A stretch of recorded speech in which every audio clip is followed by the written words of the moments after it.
Hə, artıq hər kəs salamlayıram. Artıq 2 həftəyə yaxın idi ki, video falan çəkmirdim. Çəkməyə də səbəb də görmürəm. Ona görə ki, gördüyümü mən zaten gördüm. Başıma gələnləri video çəkib paylaşmışam. Məhkəmə dalından Azərbaycan hakimiyyəti əvvəl Cavanşir Məmmədovdan məhkəməyə verdilər məni. Sonra aldığım məlumata görə Cavanşiri özləri öldürtdürdülər.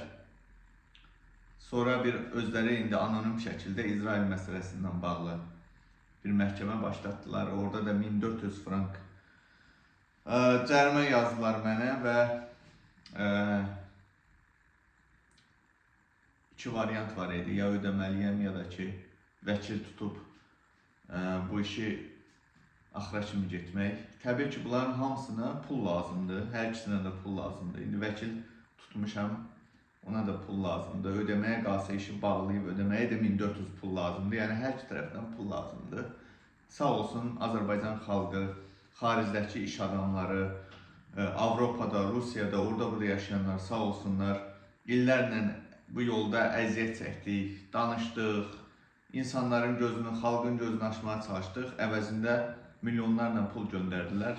Sağ olsunlar. Ona görə qardaş, həqiqətən belə bir qədir bilməz xalq. Bilirsiniz, bu meydanda qalmaq üçün, vuruşub axıra kimi şey eləmək üçün dövr elə bir zamanədir ki, yəni pulsuz heç bir şey olmur da. Pulsuz deyir, kişini sadəcə anası sevər. Bugün pulsuz hərəkət eləmək mümkün deyil. Mənim də təbii ki planlarım var idi. Daha irəli getmək, başqa səviyyəyə gəlib çıxmaq, xarici dillərdə İlham Əliyev rejimini dünyaya tanıtdırmaq. Amma görünən odur ki, xaricdəki iş adamları falan heç kim maliyyə dəstəyi etmirlər. Olsun, Azərbaycan xalqı fərqi yoxdur, varlısı, kasıbı. Bir dənə istedad itirdilər. Həqiqətən sözün əsl mənasında. Bunu İsveçrəlilər bugün mənə deyir ki, məsələn, sən həqiqətən çox savadlı, ağıllı, zəki, nə bilim, intellektual, yüksək səviyyə sahib bir insansan. Evi yoxdur. Bugün oturam mən, kitab oxuyuram. Varlı ata, kasıb ata, Robert Kiyosakinin kitabıdır. Deyir o, az toyuq yuxusunda darı ambarını görür. Mən də kitab, varlı olmağın sirlərini kitabdan öyrəndim. Nə edəsən axı?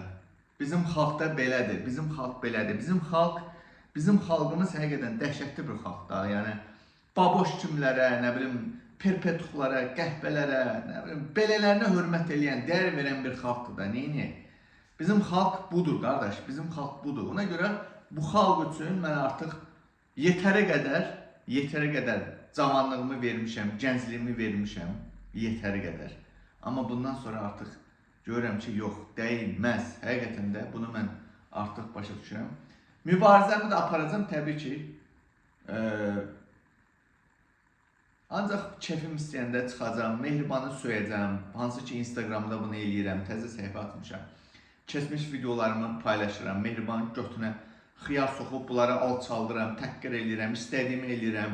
Heç kimdən də, heç bir qəhbənin balası da durub deyə bilməz ki, o, nə bilim, biz manafı susturduq, ay nə bilim neynədik, ay manafı nə bilim nə qayırdıq, pulla satın aldıq, bizim dediyimizi eləyir. Heç qəhbənin balası o sözü mənə deyə bilməz. Mən heç bir zaman o hakimiyyətdən bir qəpiyə almamışam, satılmamışam. Sadəcə çalışıram azdan çoxdan, nə bilim, az da olsa işləməyə baxıram, həyatımı yaşamağa baxıram. Budur. Yenə deyirəm, pulsuz heç bir şey. Əgər varsa xaricdə yaşayan iş adamları var. Buyursunlar, desinlər ki, bəs sənin mübarizə tərzin fərqli edir, sən savadlı oğlansan, bir neçə dil bilirsən, sənin insanlara çağırış metodun tam fərqli edir, mən sənin meydanda qalmağını, daha da inkişaf eləməyini xarici dillərdə dünyaya səslənməyini, həm Azərbaycandakı diktatura vəziyyəti, həm də ki, dünyada qlobal siyasət, Fələstin-İsrail məsələsi, bu haqda yeni videolar, fərqli videolar görmək üçün problem yoxdur, bunu eləyə bilərəm. Amma görürəm ki, bunu heç kim eləmir.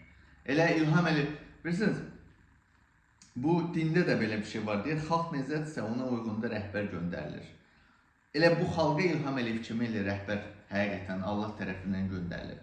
Bu xalqa elə İlham Əliyev, hələ İlham Əliyev çoxdur. Bu xalqa İlham Əliyev kimi rəhbər elə düzgün şəkildə göndərilir. Buna görə qardaş, mən belə də gördüyünüz kimi artıq budur. Qoy, deyə indi baxıram, nədir o, Alyona Əliyeva 11.000 dollarlıq, nə bilim, kurtka geyinir, çanta daşıyır, nə bilim, neyinir. Qoy daşısın, Mehriban Əliyeva Qarabağa gedir, 100.000 manatdan bir ailə tək özü, milyonlarla pul xərcləyir, nədir, Qarabağda özlərinə ait bir otelin açışında və yaxud da hansısa bir kənddə şou göstərəcəklər.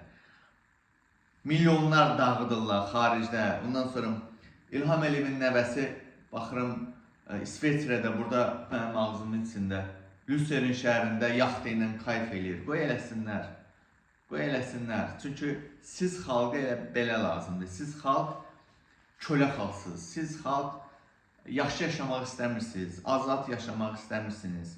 İnsan kimi yaşamaq istəmirsiniz. Siz kölə kimi yaşamağa hər zaman belə seçmirsiniz. Yaşamağa da davam edin. Yaşamağa da davam edin.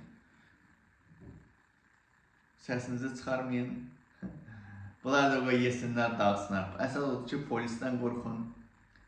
Bir gün o polis gəlib sənin evində ananın bacını zorlayanda, onda yenə də qorxarsan. Kölə kimi yaşamağa davam. Belə. Mən də qardaş, bacardığım qədər həyatımı yaşamağa davam edirəm. Şəxsi həyatım, baxıram da, nə bilim, arada da izləyirəm təbii ki, xəbərləri də izləyirəm. Belə. Bu qədər. Həqiqətən belə içimdə də onu deyim ki, biraz incillik var bu xalqa qarşı.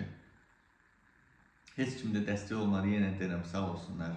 Nə varlısı, nə də kasıbı bir soruşu belə olmayacaq olar. Sən başıma bu qədər oynatırlar məhkəmələrlə, heyf sən kimi cavan oğlan, istedadlı olandan, özünü vurdun, dağıtdın, olan da mənə oldu, girən də mənə girdi. Evi yox. Qoy bundan sonra xalqa girsin.